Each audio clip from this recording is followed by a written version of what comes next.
Welcome into Duval Daily, presented by GenJag.com. I'm Jordan Allure. Thanks so much for tuning in here on Monday, February 24th. We will meet with James Gladstone a little bit later this morning for his introductory press conference, right?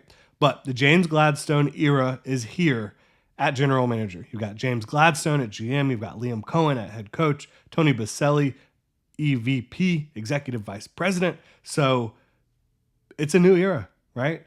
You're going to have a lot of the same faces on the roster. Trevor Lawrence, still the franchise quarterback. That is not changing. Absolutely not, right? But philosophies are going to change. Arm length be damned, right?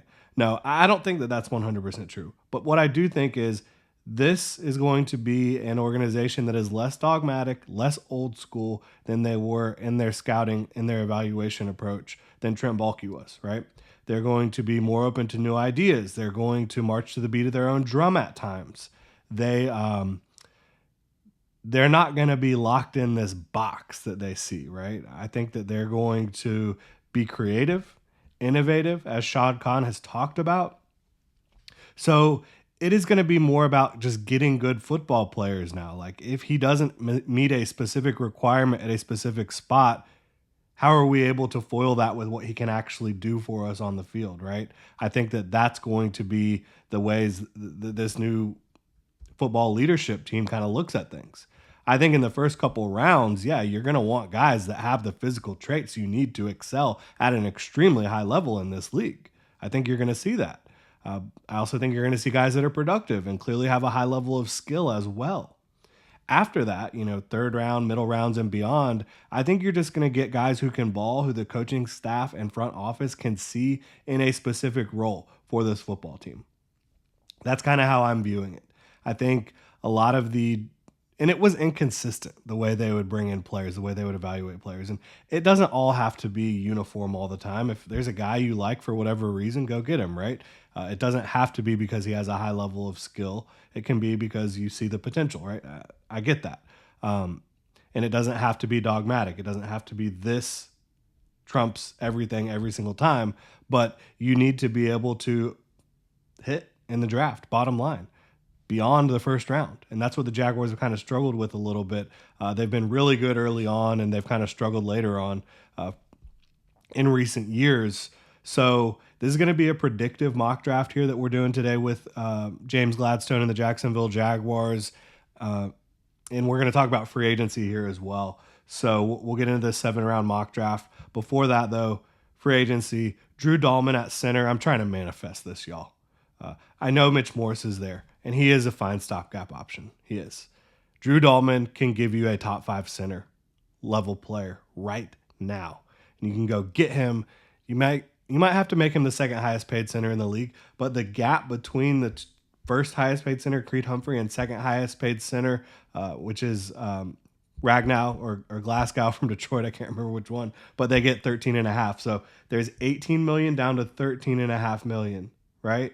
That is a huge gap. Even if you have to pay him 14, 15 million, that's still a big gap between him and the top guy. And center is such a undervalued position from a monetary standpoint that, a $15 million contract at center to get this one of the top 5 centers in the league compared to signing a $15 million corner who might be top 10, top 15 in the league, right? It's just a totally different dynamic. And that's the type of free agent spending I would really like to see. Going and getting an elite player at an undervalued position. I would love that. You need a starting right guard as well. So I'm predicting, Drew Dahlman is more of I'm trying to manifest it. Predictively, I think a right guard is coming in for sure. I think a starting safety is coming in for sure. And I think a starting cornerback also coming in for the Jacksonville Jaguars. That's kind of how I view it. I would also guess a edge 3 type of player and, some other stopgap, lower end role playing type guys, potentially at tight end. Maybe Luke Farrell comes back, who knows? But that's kind of how I'm viewing free agency for the Jaguars right now. If you want more in-depth look at free agency, we've got tons of videos you can go check out on that. But getting into this mock draft, at 5 overall, I have the Jaguars taking Mason Graham. And again, it is what I would do, but it's also predictive. And one thing that I love about the Rams, you look throughout their recent draft history over the last several years. And James Gladstone has been a major, major part of what they're doing in the draft. They've drafted pretty similar to what I would do. And I love that, right? I would have absolutely taken Jared Verse where they took him. I would have taken him way before where they took him. I can't believe he fell to the late teens. Unbelievable. We don't need to get too bogged down in that stuff, but they draft similarly to the way I would draft. They seem to evaluate and value players similarly to the way I do. At 5 overall, I have Mason Graham out of Michigan, who he's not going to come in with like the longest arms for an interior defensive lineman, but you want to talk about Braden Fisk, you know, the A+ version of Braden Fisk, I think it's Mason Graham. And they're not the same exact player, but Mason Graham can do pretty much everything Braden Fisk did for you. He's not going to test as explosively, but he's also about 15, 20 pounds heavier, at least. Mason Graham is. He's a bigger body. He's more stout against the run, holding up against double teams, right? He's a better run defender than Braden Fisk is going to be at the NFL level in terms of, again, just holding the point. But I think he has all the physical tools to be every bit as disruptive as an interior pass rusher that Braden Fisk has. So this is the complete version of an interior defensive lineman who can do it all for you. He's flexible. He's explosive. He has a number of hand moves to win quickly at the point of attack as soon as he gets into his pass rush rep. And then the flexibility to bend around interior linemen and get to the quarterback, collapse that pocket. Special football player. And there's versatility to line up a bunch of different spots along the defensive front. I think that it is so clearly the NFL a game where you've got to win in the trenches and then everything else after that, right? But you've got to win in the trenches. If you can't, good luck. And Mason Graham's going to help the Jaguars win in the trenches in a very, very big way. Now, you could argue Will Campbell, but as I said, I think the Jaguars are going to sign a right guard.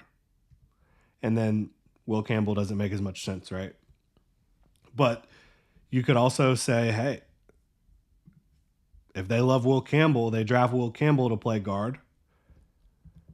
And then maybe they pick up an interior defensive lineman in free agency, which, there's probably not going to be a huge free agent market for high quality star defensive tackles. When you look at this free agent class in 2025, pulling it up here with defensive tackles, I just think you have a much clearer runway, clearer path to landing a high quality starting guard than you do a high quality starting defensive tackle, right? I don't think that there's really anybody set to become a free agent that's going to be a plus, high level, impactful starting defensive tackle for you. Whereas you look at right guard, you're currently set to have Trey Smith, Tevin Jenkins, Mekhi Becton, Will Fries, just to name a few. And there's more guys out there that can do it too. So that's kind of how I'm viewing it. Letting free agency and the draft class kind of help you determine which direction you're going to go in free agency and the draft. So I'm going Mason Graham at 5 overall. I think that is one of the scarcest positions in free agency. You look at corner, you look at guard, you look at safety. You can go get guys that are going to be high impact players. You can't do it at defensive tackle.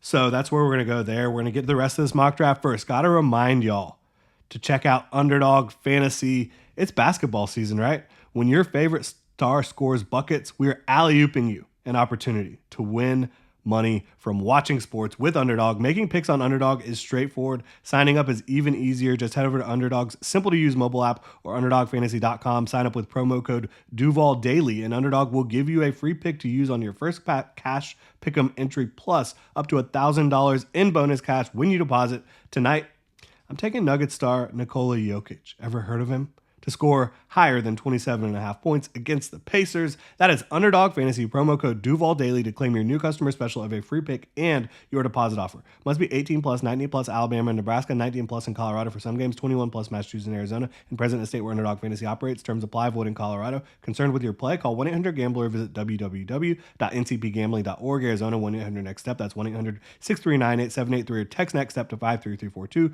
Call the 24/7 Hope line in New York at 1-877-8-HOPE-NY or text HOPE-NY 467-369. So back to this mock draft for your Jaguars. Again, we are drafting good football players over guys with crazy traits. That's what we're doing here. Now, Mason Graham happened to be a great football player with great traits as well.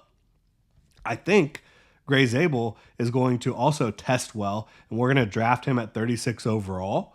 And the reason being is you have to win the trenches. Gray Zabel has the ability to potentially be a 5-way swing player as a rookie. If you have to get him in there at tackle, you can do it. That's where he played at North Dakota State. He can play guard. He can play center. And that's what you're going to use him for during his first year in the league as a backup. And again, you might be saying, you're taking a backup in the second round? Yeah, we're taking a backup trench player in the second round. And he's going to be a future starter for a long time. And you've spent money at left tackle, at center, and at right guard in this scenario.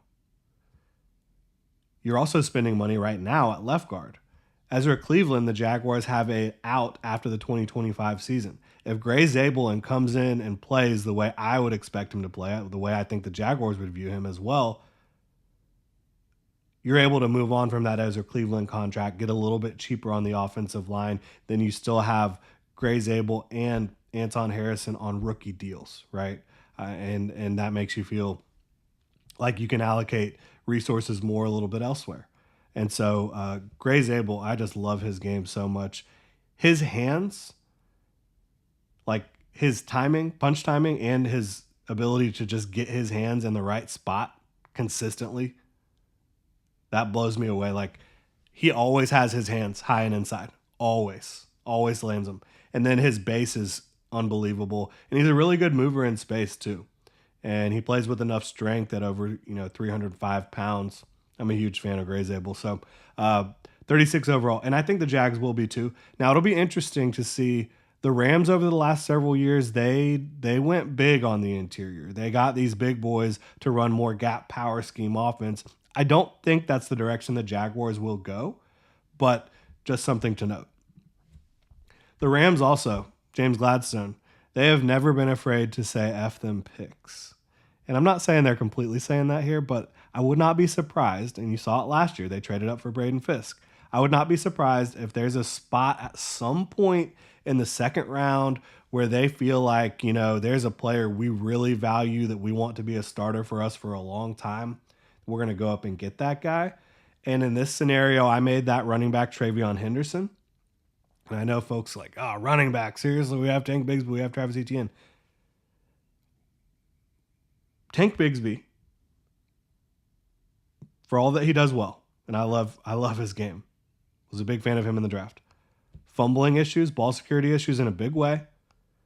Can't pass protect at a high level or consistent level, right? That's two big issues. Travis Etienne can't pass protect at a very high level at all. In fact, one of the worst.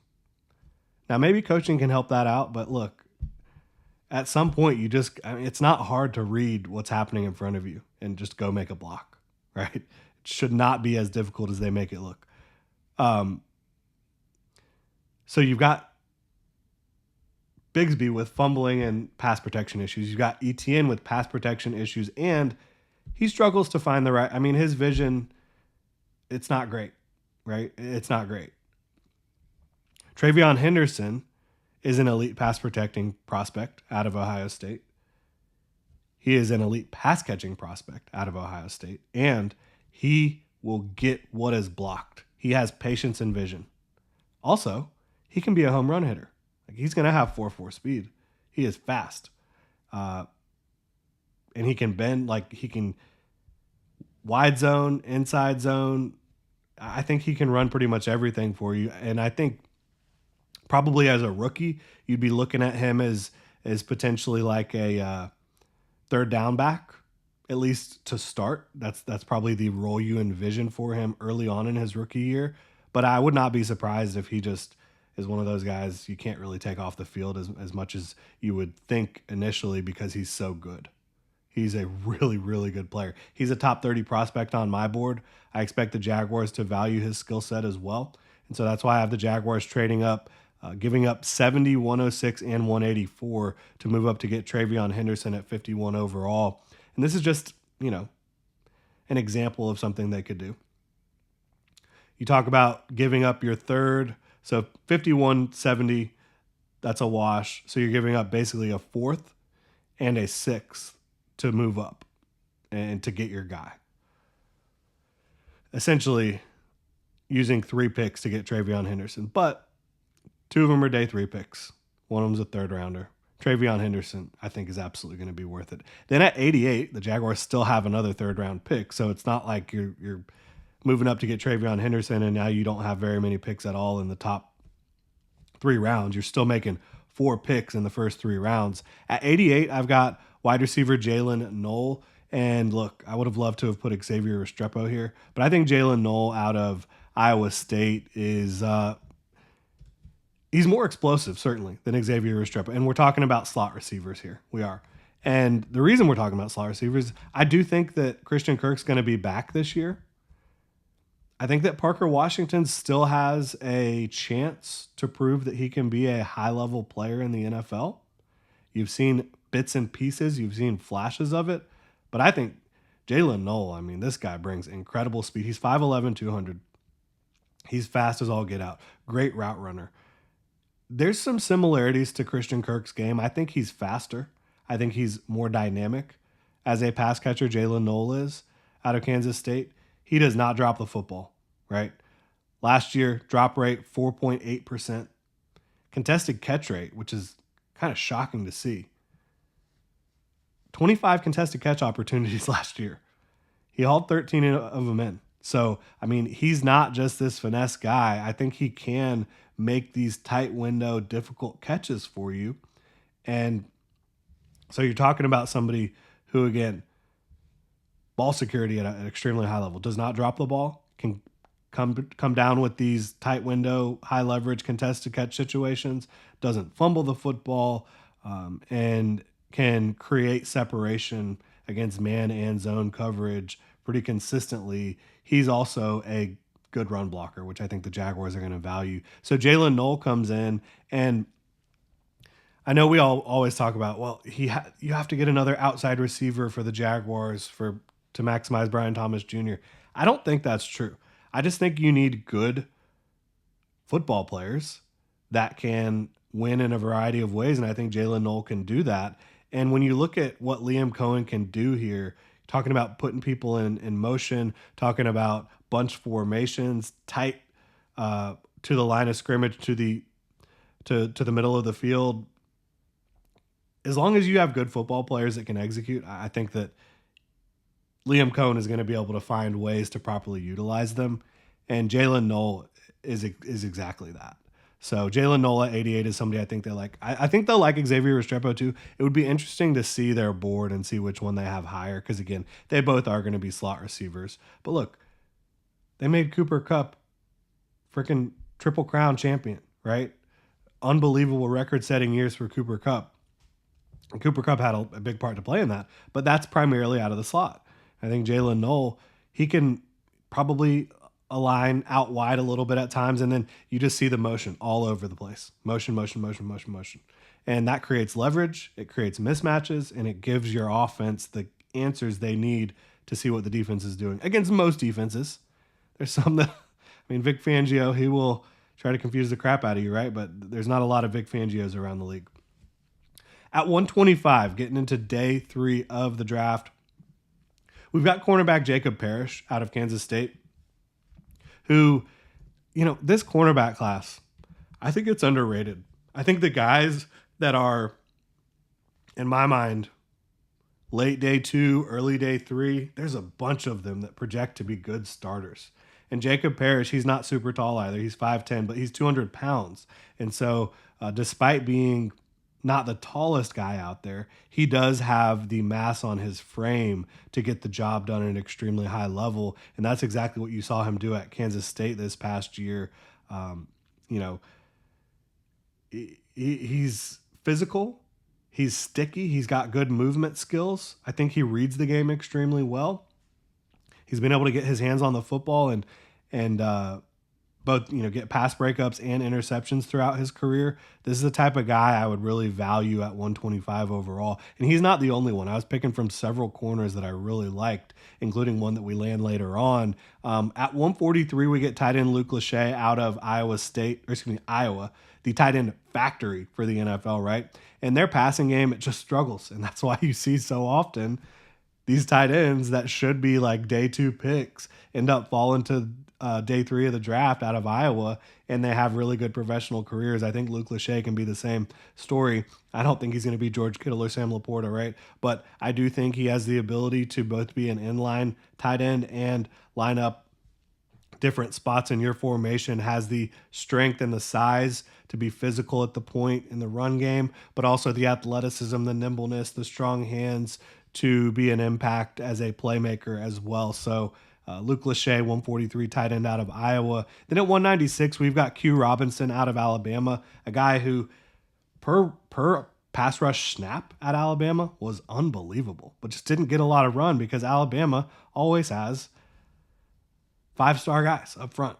And Q Robinson, I think there's a clear role to use him in here, and it's as a designated pass rusher, and it's probably from a wide 9, right? Get him a runway, and he has length, he has athleticism, explosiveness, enough strength, even though he's a smaller guy from a, doesn't have like huge chiseled frame, but he has enough strength to win with speed to power. Thanks to his explosiveness, he can also get around you, top of the arc. I think he's a good developmental designated pass rush type. And then at 223, we get another DB corner, Upton Stout out of Western Kentucky, who can play corner, can play safety, another just absolute football player. He brings it. He is super physical, super aggressive. I think he can play nickel. I think he can play safety. I think he can play outside corner. So versatility for you in spades there from Upton Stout. And that'll do it for this one. Again, we're looking at guys who early on have everything you're looking for. Traits, production, skill, athleticism. And then later on, you're just looking for guys who can more fit a specific role for you that might not have a prototypical projection, right? But you can see how they can fit in your system, and they have the requisite skills to get the job done. So that's what we're doing here. That's how I think the Jaguars will approach things moving forward. Let me know what you think in the comment section below. If you enjoy the content, please like and subscribe. Y'all have a good one.